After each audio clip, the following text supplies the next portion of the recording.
The Hoosiers will go down 18-3 against the 22nd ranked Spartans. However, the home court advantage proved to be too much as the Hoosiers rally off 20 unanswered points to get a huge comeback victory. It was a rocking house for the Hoosiers yesterday as they took on in-state rival Purdue. Notably, this matchup marks the 40th anniversary since the Bobby Knight chair-throwing incident.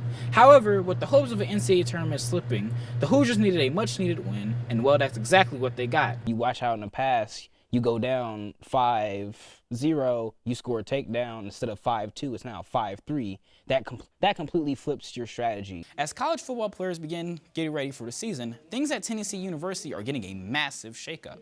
Schools all across the country are currently trying to keep up with this trend. Indiana University is one of these schools with their media school. One example of this is their Big Ten University Student Youth Productions. With criticism of Mike Woods continuing, the Hoosiers need a win against Ohio State, especially since they came up really short the 2 games before. The men's race is 50 miles, which is 200 laps, and the women's race is 25 miles or 100 laps. We'll pedal things over to Dylan to tell us more about this year's race. Only fitting that on senior night, Trey Galloway will come away a hero, draining back-to-back three-pointers in the final minutes. Those 6 points really seemed to change the momentum. Malik Renew also came up clutch with a couple big free throws to tie the game before Indiana would pull ahead. The defense would treat Purdue like some Thanksgiving turkey, holding them to only 67 yards, along with 2 sacks and 9 tackles for loss. Indiana up 1, Lil comes up with a huge block, forcing Ohio State to throw up a last-second 3. The Hoosiers pulled out the overtime victory on the road. The final score, 77-76. This performance moved the team to 14-5 overall and 5-3 in Big Ten play. 6:48 left in the second. Chesky makes a short pass to Garzone, who then lights up the floor with yet another 3. Wrestling action took place in Wilkinson Hall this past Sunday as the Hoosiers took on the 22-ranked Michigan State Spartans. Heading into the meet undefeated at home, Coach Escobedo was asked about his team's establishment of home court advantage. I think our team is really exciting, and people are seeing that. We're starting to win more, which, winning brings fans. And we're creating an environment in Wilkinson Hall where it's one of the toughest places to wrestle. And that's been my goal since I've been here, is build that atmosphere where when people come into Wilkinson, they're like, this is a hard environment to win. The Hoosiers will go down 18-3 against the 22nd ranked Spartans. However, the home court advantage proved to be too much as the Hoosiers rally off 20 unanswered points to get a huge comeback victory. The Hoosiers came out of intermission punching. Despite the 15-point deficit, the Hoosiers did what they have done all season, battle through adversity.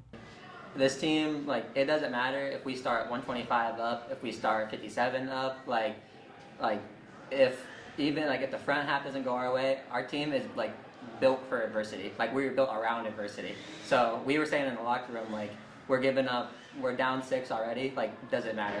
We are built for adversity. The Hoosiers will close the gap within 1 point with the match resting on the shoulders of grad student Graham Rooks. With a magical pin, Rooks would seal the comeback victory for the Hoosiers and the undefeated streak in Wilkinson Hall. Our fans are getting into it, and it's just really exciting, really fun to go out there and perform for the people that come to see us. I think the other team feels it. For IUS TV, I am Quincy Coffield. Thank you, guys. The Hoosiers are gearing up for a huge homecoming weekend matchup versus Nebraska. The 5-1 Cornhuskers are coming off a close 14-7 victory over Rutgers and are looking to be the first team to end IU's undefeated record this season. Led by quarterback Dylan Raiola, who comes into this week with 1,358 passing yards and 9 touchdowns, Nebraska will have a tough challenge as they will be facing a sold-out crowd at Memorial Stadium. Raiola, who was averaging 226 passing yards a game, acknowledged that they are underdogs coming into Saturday's game and said it was motivating for them. Along with the Cornhuskers, Fox Big Noon Kickoff will be coming to town to preview the game as it looks to be an exciting homecoming weekend full of Big Ten action. Back to you guys. Welcome back. I'm Quincy Coffield, joined by Emily Fox. What a great way for Indiana to end the regular season. Emily, did you get a chance to watch the game? I did, and what a great way for Mike Woodson to leave this program. Now let's take a look at how that 66-60 victory happened. The Buckeyes led by 10 in the second half. However, the Hoosiers locked in defensively, holding Ohio State scoreless for over 5 minutes. Only fitting that on senior night, Trey Galloway will come away a hero, draining back-to-back three-pointers in the final minutes. Those 6 points really seemed to change the momentum. Malik Renew also came up clutch with a couple big free throws to tie the game before Indiana would pull ahead. The Hoosiers came away with the Big Ten win and some positive momentum heading into the Big Ten tournament. Quincy, what is your outlook on the Big Ten tournament up in Greenbridge? So far, it's not looking good, but with the way we have came out with these last few games, I have hope that we can maybe etch out a win or two. We'll have more on the Hoosiers Big Ten tournament game against Oregon and hear what Mike Woodson had to say in his final game at Assembly Hall after the break. The women's soccer team are coming off for a rough three-game home stretch. The Hoosiers will fall to two Big Ten opponents, losing to UCLA 1-0 this past Thursday and USC 2-0 this past Sunday.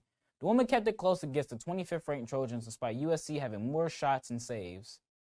Tomorrow, the women look to end the losing streak as they go to Eugene, Oregon to take on the Ducks. It will be the first of a three-game road trip as the women travel to Seattle, Washington to take on the Huskies this Sunday before going to the University of Iowa on October 6th to take on the Hawkeyes. The men's soccer team took on Maryland at home this past Friday. The Hoosiers kept it close with the Terrapins, earning more shots, saves, and corner kicks. However, a controversial penalty will allow Maryland's Leon Cole to hit a penalty kick in the 40th minute to put the Terrapins up 1-0. A lightning strike in the 70th minute will see the final 20 minutes postponed until 10 a.m. Saturday morning. Despite the men putting up a strong effort in the end, however, they will fall to the Maryland Terrapins 1-0. This Friday, the Hoosiers will hit the road to take on the Ohio State Buckeyes in Columbus. Afterwards, the men close out a two-game road trip against the Wisconsin Badgers before returning home to take on Washington.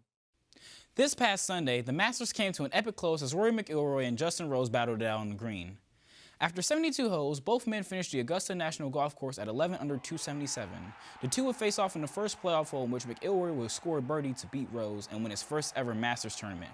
McIlroy, who said he's honored, thrilled, and proud to call himself a Masters champion, has now achieved the career Grand Slam, winning all of the majors at least once in his career. McIlroy joins a list of other legends such as Gene Sarazen, Ben Hogan, and Tiger Woods. Wasn't just a big day for McIlroy, but a big day for WNBA fans as well. On Monday, the WNBA completed its 2025 draft with the #1 draft pick Dallas Wings looking to bring some happiness to the city after it was long awaited. The Wings will go on to draft Paige Bueckers with the first overall pick. The former UConn guard averaged over 19.9 points per game and would lead the UConn Lady Huskies to a national title back in March. Bueckers was asked about her feelings being drafted into the WNBA and shaking the commissioner's hand. Just going up there, getting the jersey, but super surreal, like I've been talking about, just so grateful to be here. As many around the country talked about the results from a WNBA draft, one conversation topic surrounded TCU Horned Frog Sedona Prince. The 6'7" senior center was projected to be the 13th overall pick. However, to the shock of many, Prince will go undrafted.